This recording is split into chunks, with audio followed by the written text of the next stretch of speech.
It's another edition of Baseball and Beyond, and today, my pleasure to talk to the Cardinals hitting coach and all-around good guy, John Mabry. Hi, John. Hey, Brett. Welcome to the podcast. I know you've been wanting to do this and just waiting, and the anticipation has been getting to you so much. Congratulations on your visit. Yeah, I woke up all fluttered this morning thinking about this the whole time, so it's been exciting so far. This is, 4 years for you now as a hitting coach. Does it get any easier? Tell me a little bit about the process every year now as you go on, and each year kind of learning on the fly, but now you're a Major League Baseball hitting coach, and you've done it 4 years. We just take every situation the way it comes, and every year it presents itself differently. There are some similarities, but the way it happens, the way it plays out in real time changes slightly from year to year, from guy to guy. You just got to kind of take it as it comes and try to take on everything that comes with whatever presents. What about your role? Is it psychologist? Is it more mechanics? Like, how do you is that kind of hitting coach by hitting coach? How does that work?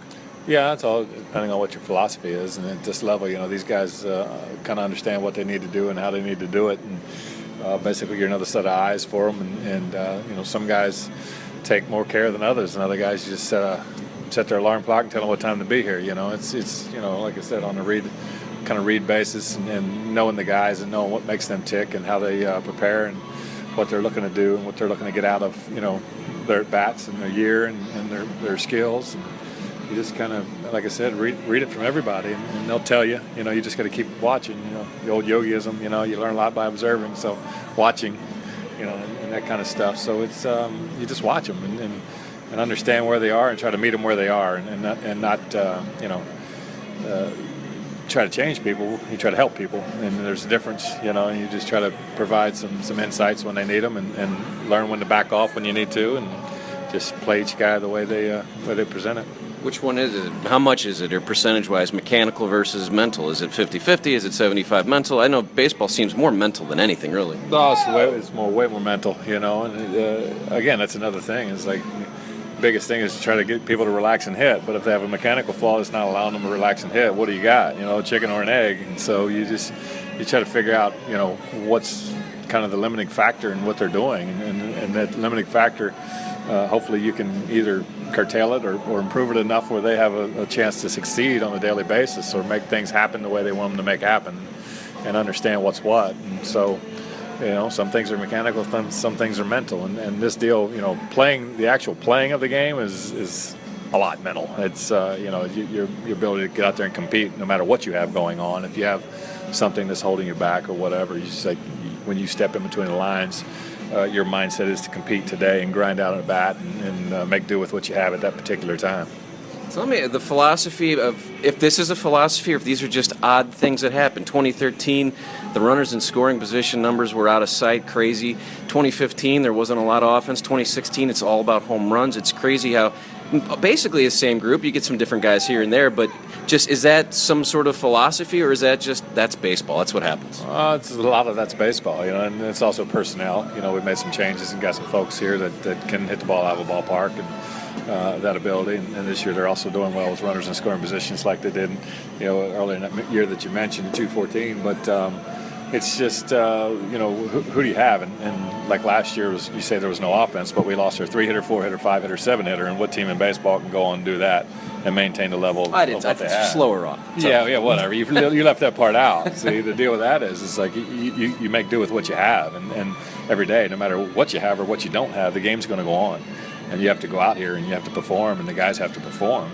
And if you don't have, the personnel has the ability to set out to make the numbers that were expected, the numbers might have changed because of the expectations of the guys that are in the lineup today or in a course of season. You lose your 3 and 4 hitter for over 100 games, there's going to be a dent in your numbers. There's no getting around that. The process with that is somebody else has to step up, or you have to do something else well in order to make up for that sort of stuff. And every game's different. You have to win a game today no matter what presents. Like 2 nights ago, we had a pitcher driving the only run, and he pitched a shutout. Man, we'll take it. You know what I mean? And just the way it comes down. It's just, if it's 10-7 or 3-0, you got a 3-run lead. You got to protect a 3-run lead. If it's 1-0, you score 2. And so it's just the way every game over 162 games, a lot of stuff's going to come out in the wash, and you'll have abnormalities where it's a flyer, and guys hit with scoring position, they hit with runners in second. Something happens where it's a trend, and they're applying to do that, and it just happens sometimes. But the way we want it to happen is the guys grind out at bats every day, and every day they go out there, they give themselves a chance to succeed and give a team a chance to win.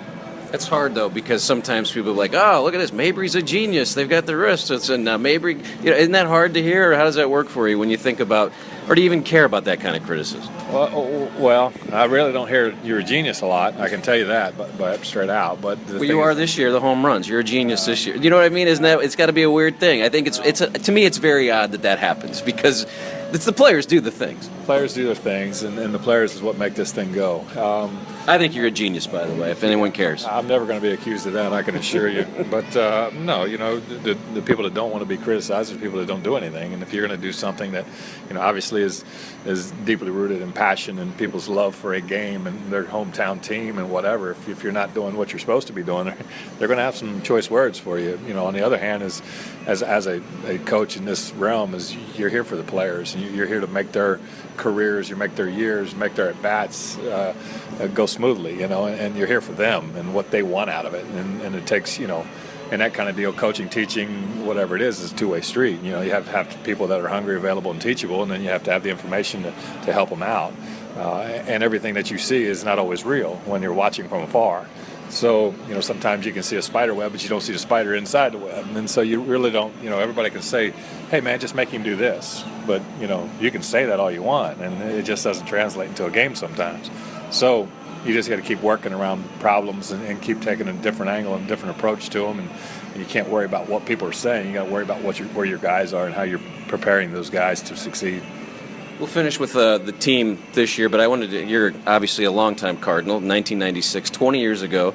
You were a rookie in 95, but the 96 team, I always tell you that how much I love talking about that team because you had a manager in 95 with Joe Torre. In 96, they bring in the whole Oakland contingent, and there was a mutiny, I think, from some of the guys we've talked to over the years, Pagnazzi and Brian Jordan, and the fact that team came together. Just tell me how crazy it was at the beginning of that year with that new leadership and the fact that you guys pulled it together and got one win away from a World Series. Well, I mean, that's exactly what happened is new leadership. They were brought in here to kind of change the atmosphere and what the perception of the atmosphere was. And so you're always going to butt heads when that happens because the people that have been here are accustomed to it one way, and the people who are coming have an expectation of what it's supposed to be like a different way. So, those two things really lead to sometimes some rocky roads, but among those rocky roads is rocks bump against each other, make them smooth, and you just kind of get through that point of rough, and hopefully that you're in a position to go somewhere in the end. And we were, we were ahead of the Braves, 3-1, but they come back. They had a trio of pitchers that had the ability to stop us in our tracks, and they did just that.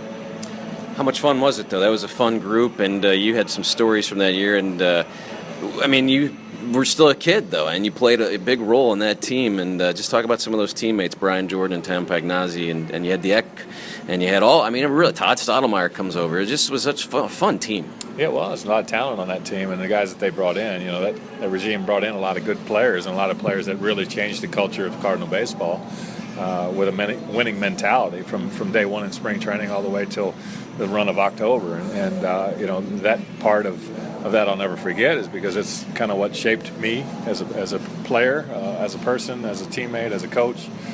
Some of those things that you see along the way is the things that shape you, for the future. So it was kind of cool to see how intense those guys were, the way they went about their business, the way they prepared for baseball, what their expectations were when they were on the field, what it took to be part of a winning team, team-wise, player-wise, coach-wise, what was expected of you. And that whole group kind of shaped this run of what's going on here for a long time here in St. Louis baseball.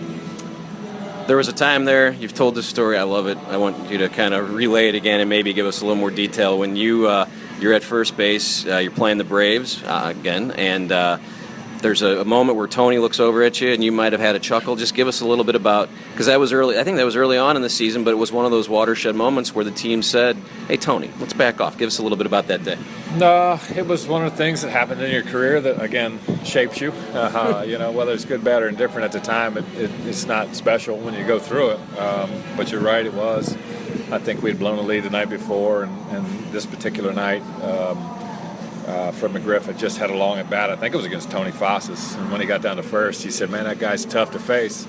And I said, "Yeah, I know what you mean." That's all I said to him. And I got accused of laughing and joking and not caring about the score and that kind of stuff. And so basically calling out my character. Didn't have a real positive response to that, obviously. It got to be a point where it kind of boiled over in the dugout, boiled over in the clubhouse. And it just wasn't a pretty scene for a while, and it was actually a turning point for the club, because the club kind of rallied around whatever they rallied around, and we made a conscious choice to play together and be a team, and from that point on we played some pretty good baseball, and we ended up going to the playoffs because of it. But that's one of them rocky roads that you talk about. It's like rocks bouncing together, make it smooth, and it took some friction in there that kind of set the team on a path. So it was not fun while I was going through it, but to look back, it taught me a lot.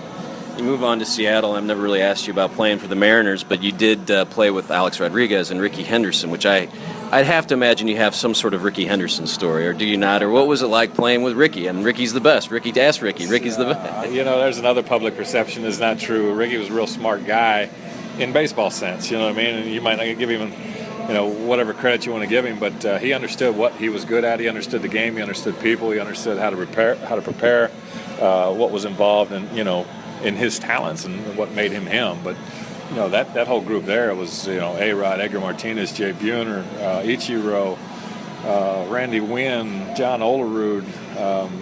Name list goes on and on and on. It's about how quality folks were there, and 116 wins later, a couple of years later. Yeah, so. I mean, it's like you don't get that opportunity to win 100 games. Like, people don't understand how hard being 500 is in this league, let alone winning 100 games in this league, and it doesn't come very often. So it's just one of those stops along the way that you just keep gaining knowledge because of the people you meet and the times that you put in and the situations you put in. Is just understand a different look at baseball, because it's American League. There's a DH, and it's a different style game, and so all these things present themselves along the way that kind of help shape who you are.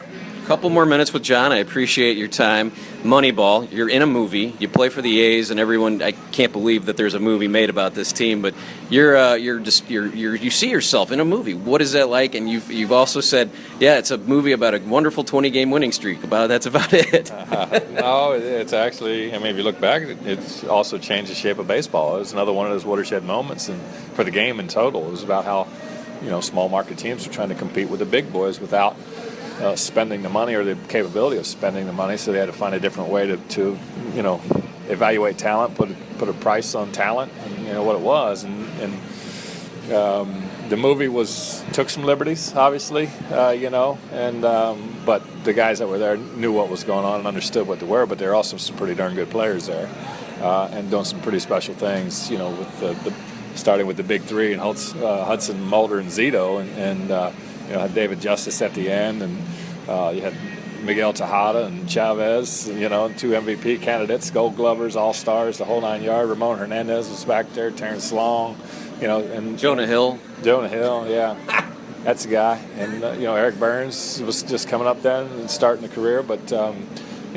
Corey Lytle was 4, Harang was 5. So there were some good players on that team, and people underestimate what the quality of people were there and what they were doing, and it didn't matter kind of the situation, how folks got there, and they made a conscious choice that they were going to play the game the right way and play it hard, and ended up winning 20 games in a row. Another thing that doesn't happen in this league. It's the record for the American League, and it's just another part of things that shape you and what you've seen in the game, and how you saw people go about it, how you went about it, and what was involved in that kind of streak and that kind of season. We ended up going to the playoffs. We lost out to the Twins, but it was another great event in my career that shaped me.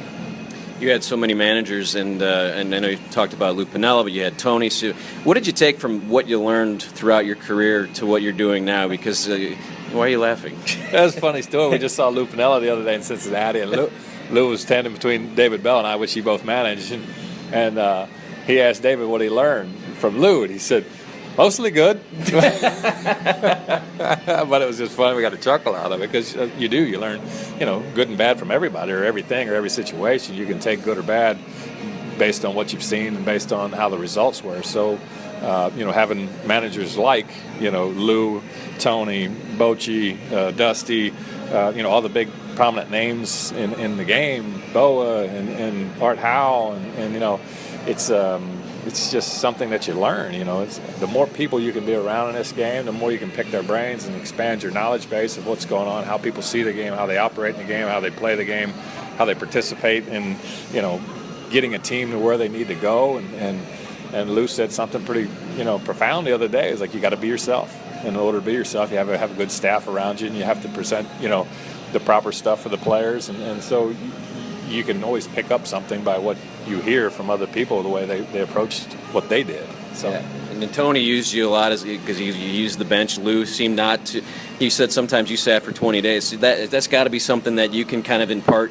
And you're not the manager, but it's something that you and Mike, you guys are obviously great friends. Is why you're here. I mean, it's got to be some of the things you guys both learned from different managers. And how much? I mean, I'm sure Mike is still talking to these guys, right? I mean, is that how it still works, or is he finally saying, you know what, I'm going to do my thing? No, it's all about communication. That's the whole deal with this thing. It's a 162-day season with a 30-some day spring training. It's over 200 days that you're grinding it out. I mean, people can take a vacation for 6 months to France, come back, and we're still grinding it out, And so you need your personnel. You need your people. You need people to be, participating in what you do. And obviously, the American League game was different because you got a DH. Pitcher gets tired, you go change him. National League, if he's crapping out in the third inning, somebody's hitting, somebody's coming in the fifth inning, then the seventh inning, and then so it sets off a whole series of events, and so it's a totally different approach, totally different setup for a player, your mindset and how you approach how you're coming into the game, what you're going to be called upon to do. DH, you could go out to lunch, because you're not playing unless somebody gets hurt, and with a team like, Olerud and Edgar and Alex and Ichiro and Wynn and Cameron and. Buddy, if one of them ain't hurt, you just might as well hang out, Jack, because you ain't playing. Because, in American League, they're 8 deep and everybody's hitting. So it's a different mindset. But it's, again, one of those things that you watch, you learn, you understand how people run games, how they use their bench, how they use their personnel, and you get a good idea of what it takes and what it looks like. I forgot about Mike Cameron, how good he was. Lastly, this team this year we've watched, obviously the Cubs have set the pace, but it does seem like there is a feeling, to me at least, just watching, that you guys feel like if you get to the tournament, this team is good enough. I mean, this happened so many times as we've watched this team over the last 20 years. Is that a sense? I know obviously you have to get there and you can't just kind of sleepwalk, but this team is just too good not to be in that tournament, it seems like. Well, that's the thing, is you keep grinding it out till you get there, man, grinding it out till you get there, and then once you get there, it doesn't matter what you've done. You are where you are, and that team, you've seen it time and time again, where the team that's hottest, is the team that has a chance to win it all, and it doesn't necessarily mean they're the best team.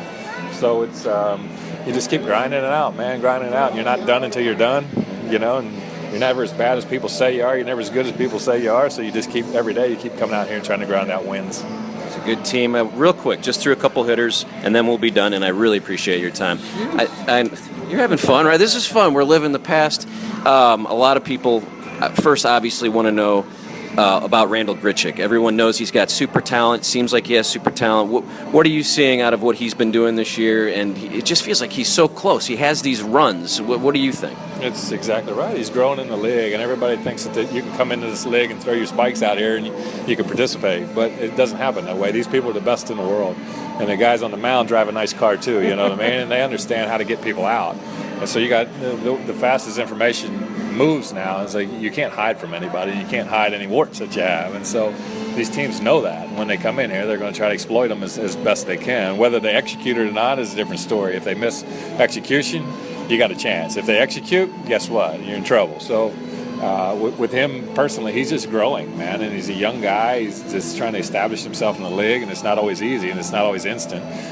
There might be some setbacks along the way, but in the long run, those setbacks are the things that carry you for the longevity of your career, because you learn things along the way that don't work, and then you try to figure out a way that will work. And when you come back, you have the ability to set yourself up for future successes. And the talent is off the charts. There's not many folks in baseball that have his talent set. But there's a separator in this league. It's called execution, right? And so as much as you can execute it, that's when your talent shines. And so he's on pace to learn that. He's growing at his own rate. He's making spurts. He's making strides. But at this point in time, it's better for him to be playing every day. And so that's why he is where he is right now. Last guy and last question. I think Cardinal fans really love Colton Wong, and they just root so hard for him. And from my conversations with him, I feel like there's a lot of mental things he could break through. What do you see in Colton? Again, a guy who we know he hit 450 everywhere. I mean, it's not like he just. What were your thoughts on Colton as we finish up? It's the same thing, growing in the league and understanding how these guys pitch you and how to approach that. And sometimes that approach is the thing that gets you through. So, again, learning in the league, going to take some time to get his feet on the ground. There's a lot of pressures that come with, stuff outside the baseball, whether it's contracts or whether it's, perceived perception of what you should be doing or how you should be doing it. And all these things provide challenges for these guys. And these guys are young guys navigating through challenges in this league. And it's never 100% guaranteed that you're going to have success. There's a lot of turmoil that you have to go through that grows you as a player. And again, the times stink when you're going through it. They stink when you're watching it. But, those are usually the times that you grow the most as a player. And when you come out the other side, you have the ability to play for a long period of time because of what you learn and what you went through. Well, that's part one with John Mabry. Part two, no, I'm just yeah, whatever. Hey, John, thank you very much. Appreciate your time. We do this once a year. We have a nice chat, and I enjoyed it. I hope you did. All right, buddy. I appreciate you having me. All right. That's John Mabry, the Cardinals hitting coach. We appreciate his time on Baseball and Beyond. Subscribe on iTunes and follow me on Twitter @Brad Straubinger. We'll talk to you next time.